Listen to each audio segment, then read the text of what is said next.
Selamat datang di dunia novel. Episode 6320, tidak menggunakan semua kekuatanku. Kertas jimat itu digunakan untuk pengujian. Namun, hasil ini membuat Zhao Changjin sangat kecewa. Chu Feng masih junior. Apa? Kamu masih meragukan umurku? Chu Feng memandang Zhao Changjin. Bolehkah saya tahu nama Anda? Ini adalah pertama kalinya Zhao Changjin menanyakan nama Chu Feng. Seorang junior dengan kekuatan seperti itu sepenuhnya memenuhi syarat baginya untuk mengingat namanya. Jika kau bisa mengalahkanku, aku akan memberitahukan namaku, kata Chu Feng. Mengalahkanmu? Apakah kamu akhirnya punya keberanian untuk menantangku? Zhao Changjin bertanya. Saya ingin menantang Anda, tetapi saya tidak tahu apakah Anda memenuhi syarat untuk menantang saya, kata Chu Feng. Saya tidak memenuhi syarat. Kemarahan di mata Zhao Changjin bertambah kuat dan dia merasa bahwa Chu Feng sedang menghinanya. Jika sumber dayanya tidak setara, mengapa saya harus menantang Anda? Saat Chu Feng berbicara, dia membalik pergelangan tangannya, dan semua sumber daya yang diperoleh oleh klan abadi Zhao melayang dari telapak tangannya ke udara. Artinya sangat sederhana. Sumber daya di tangan Chu Feng terlalu besar, dan Zhao Changjin perlu menyediakan sumber daya yang sama. Jadi kamu menungguku di sini. Zhao Changjin tersenyum dingin, lalu membalik telapak tangannya, dan 100 keping kerikil perak melayang dan naik ke udara. Meskipun terbuat dari perak, kualitasnya tinggi. Melihat kejadian ini, banyak orang dari klan Zhao ingin menghalangi mereka. Karena mereka tahu bahwa ketika Zhao Changjin bertanding dengan orang lain sebelumnya, dia hanya menyiapkan 10 keping kerikil perak. Tapi sekarang dia mengambil 100 keping kerikil perak. Mereka takut Zhao Changjin sedang ditipu. Bagaimana jika kekuatan sejati Chu Feng lebih dari itu? Namun sebelum mereka bisa mengucapkan sepatah kata pun untuk membujuk, mereka bertemu dengan tatapan dingin Zhao Changjin. Tatapan itu seakan berkata, aku tidak akan menjadi tidak berguna seperti dirimu. Pada saat ini, suara Chu Feng terdengar lagi, jika hanya itu, bahkan jika kau mengalahkanku, kau hanya akan bisa memenangkan kembali apa yang telah hilang dari anggota klanmu. Kamu tidak dapat mengambil ini dariku. Chu Feng fokus mengutak-atik selusin pecahan emas palsu. Apakah kamu ingin membunuhku? Mata Zhao Changjin berubah dingin.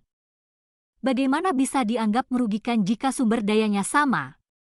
Lagi pula, jika kamu cukup percaya diri untuk mengalahkanku, kamu tidak akan keberatan dengan jumlah sumber dayanya, kan?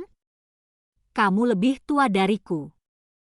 Apakah kamu begitu yakin bahwa kamu tidak bisa mengalahkanku? Chu Feng bertanya. Apakah ini sebuah provokasi? Saya akui, itu berhasil bagi saya. Selagi Zhao Changjin berbicara, dia melambaikan lengan bajunya dan 400 batu emas lainnya terbang ke udara. Saya akan menggunakan ini sebagai sumber daya untuk bersaing dengan Anda. Jika kau bisa mengalahkanku, aku tidak akan mempersulitmu. Kau bisa mengambil semua sumber dayanya. Tetapi jika kau kalah dariku, kau tidak hanya harus menyerahkan semua sumber dayamu kepadaku, kau juga harus melakukan satu hal yang aku perintahkan kepadamu sebelum kau dapat pergi, seperti yang dilakukan oleh temanmu yang gagap itu. Setelah mengatakan ini, Zhao Changjin tidak menunggu Chu Feng menjawab dan langsung melangkah ke dunia luar angkasa, dan pada saat yang sama menempatkan semua sumber daya di pintu keluar. Ketika dia berdiri di tengah dunia luar angkasa, dia menatap Chu Feng lagi. Beranikah kamu? Aku akan menemanimu. Saat Chu Feng berbicara, dia juga melangkah ke dunia spasial itu. Tempatkan semua sumber daya budidaya di pintu keluar. Katakan padaku saat kau siap, dan jangan menuduhku menindasmu, kata Zhao Changjin. Apakah kita masih bisa mempersiapkan diri? Chou Feng bertanya. Tentu saja, supaya kamu tidak berbalik dan berkata kalau ini tidak adil dan aku menindasmu, kata Zhao Changjin. Baiklah, aku akan bersiap. Saat Chou Feng berbicara, dia mencubit formula ajaib dan duduk bersila. Tuan, jangan biarkan dia mempersiapkan diri. Dia adalah seorang spiritualis roh dunia. Jika Anda memberinya cukup waktu, siapa tahu formasi seperti apa yang akan dia buat. Banyak anggota klan Zhao yang memberikan pengingat. Sebenarnya mereka tidak perlu mengingatkannya. Melihat postur Chou Feng, Zhao Changjin juga menyadari ada sesuatu yang salah. Namun dia tidak bisa menarik kembali ucapannya karena dia sudah mengatakannya, jadi dia hanya bisa berkata, biarkan dia yang mengaturnya. Aku ingin melihat formasi seperti apa yang bisa dia buat. Ada sedikit nada provokasi dalam perkataannya, bertaruh bahwa Chou Feng akan bangkit dan melawannya secara langsung jika dia punya martabat untuk melakukannya. Tetapi setelah dia mengatakan hal itu, dia segera menyesalinya. Karena Chou Feng tidak menunjukkan tanda-tanda akan berhenti, meskipun tidak ada kekuatan penghalang yang dilepaskan. Namun tatapan serius Chou Feng selalu membuatnya merasa tidak yakin. Lagi pula, dia juga tahu bahwa beberapa spiritualis roh dunia yang kuat dapat membentuk formasi di dalam tubuh mereka.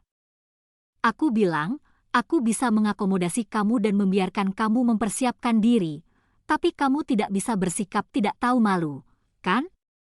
Bagaimana bisa kau bersikap tidak tahu malu, membiarkan semua orang menunggumu seperti ini? Kata Zhao Changjin. Lihat, kaulah yang membuatku bersiap, dan kaulah juga yang tidak membiarkanku bersiap. Baiklah, itu saja. Chou Feng berdiri dan segera bertanya kepada Zhao Changjin, apakah kamu siap? Tinggal menunggu kamu bergerak. Seraya Zhao Changjin bicara, dia memutar pergelangan tangannya dan sebuah tombak ajaib muncul di tangannya. Pada saat yang sama, dengan kekuatan penghalang 3, tingkat kultivasinya telah mencapai dewa sejati tingkat 7. Kuat sekali! Pantas saja kau berani bertarung meskipun kau tahu lawanmu sangat kuat. Merasakan kekuatan Zhao Changjin, para penonton juga takjub. Karena setelah pertarungan sebelumnya di lempengan batu itu berubah, bagian dalamnya berubah menjadi dunia luar angkasa, dan bagian luarnya tertutup sepenuhnya. Oleh karena itu, sebelum Chou Feng muncul, kebanyakan orang tidak mengetahui kekuatan macam apa yang dimiliki orang-orang dari klan abadi Zhao ini. Hati-hati, aku akan mengambil tindakan. Chou Feng menunjuknya, dan bola cahaya penghalang terbang keluar dari ujung jarinya. Akan tetapi, hampir pada saat yang sama ketika Chou Feng melancarkan gerakannya, Zhao Changjin telah mengayunkan tombak dewa di tangannya.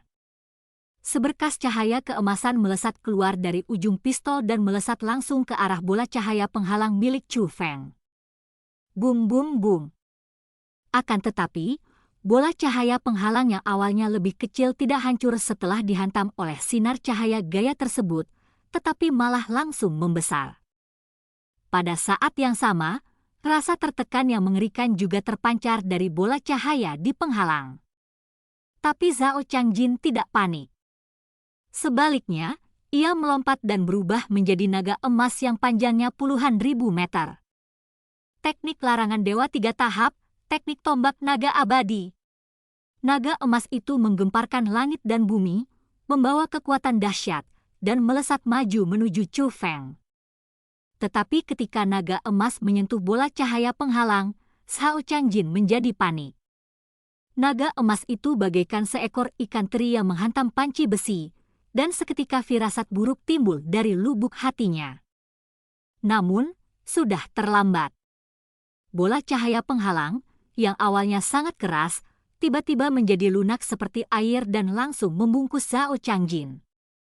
Tidak peduli seberapa keras Zhao Changjin berjuang, itu tidak ada gunanya, dan naga emas itu segera menghilang. Alasannya adalah karena formasi tersebut menguras kekuatan bela diri Zhao Changjin.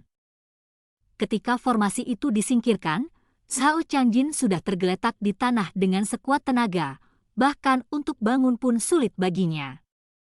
Orang-orang tercengang, terutama anggota klan Zhao. Mereka telah mengantisipasi bahwa Zhao Changjin mungkin kalah, tetapi mereka tidak pernah menyangka bahwa Zhao Changjin akan kalah dengan cara seperti ini.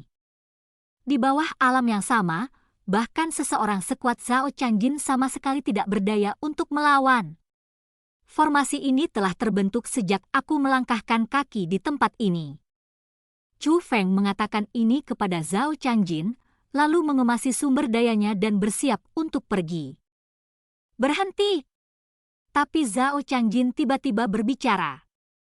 Chu Feng berbalik dan mendapati dirinya sebenarnya telah berdiri. Namun seharusnya dia tidak berdiri.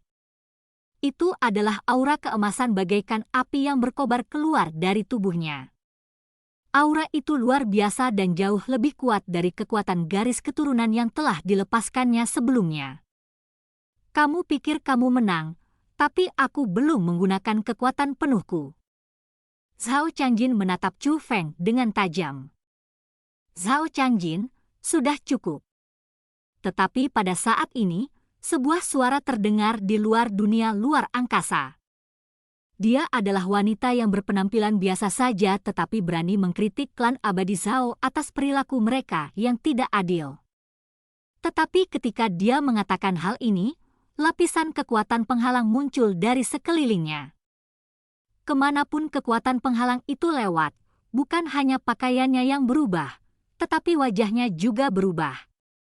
Bukan saja fitur wajahnya menjadi halus, tetapi temperamennya yang dingin juga muncul. Yang paling penting, pakaiannya berubah menjadi jubah emas, persis sama dengan jubah klan abadi keluarga Zhao. Pada saat ini, semua generasi muda dari klan abadi Zhao yang hadir ketakutan dan bergegas memberinya salam yang meriah, "Salam, Nona Muda."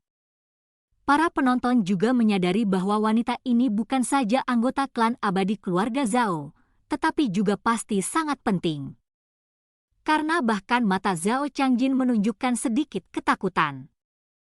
"Zhao Changjin, jangan mempermalukan klan abadi Zhao kami." Wanita itu berkata kepada Zhao Changjin. Meskipun Zhao Changjin enggan, dia tetap menarik kekuasaannya. Ketika kekuatannya menghilang, dia berjongkok di tanah dengan lemah, tetapi mengangkat kepalanya dan menatap Chu Feng dengan tajam. Menatap matanya yang dingin, Chu Feng tidak panik. Sebaliknya, dia tersenyum tipis dan berkata kepadanya, "Kamu baru saja mengatakan bahwa kamu tidak menggunakan kekuatan penuhmu sebelumnya, jadi bagaimana kamu tahu bahwa aku telah menggunakan kekuatan penuhku?" Setelah mendengar ini, Zhao Changjin tercengang, dan kemudian wajahnya berubah drastis. Bukan saja kemarahan di matanya menghilang, tetapi digantikan oleh kepanikan. Saya tidak tahu apakah dia tiba-tiba tersadar atau dia tidak bodoh, tetapi dia benar-benar mendengarkannya. Dia sadar bahwa karena lawan baru saja melemparkan formasi secara asal-asalan, serangannya telah berhasil diredam. Maka sangat mungkin pihak lain mempunyai kartu truf yang lebih kuat. Terutama menatap mata Chu Feng saat ini. Ekspresi percaya diri dan tenang dari awal hingga akhir membuatnya semakin yakin akan hal ini. Dia mungkin tidak akan mampu mengalahkan spiritualis roh dunia di depannya bahkan jika dia menggunakan seluruh kekuatannya. Dan cerita pun berakhir, sampai jumpa pada cerita berikutnya di dunia novel.